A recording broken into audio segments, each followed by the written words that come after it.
বোঝে না সোনা বন্ধুর মুখের হাসি যেন পূর্ণিমা শশী সোনা বন্ধুর মুখের হাসি যেন পূর্ণিমা শশী হাসিতে হইলাম পাগল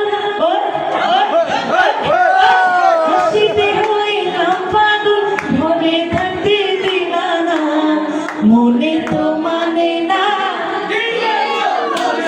thank you so much, thank you. তবে যেহেতু রানা ভাই আমাকে সার্টিফিকেট দিচ্ছে, আমি কমপ্লিট মানে কৃতজ্ঞতা হওয়া যখন ভাইয়ার চ্যানেলে একটা লাইভ করতে পারবো।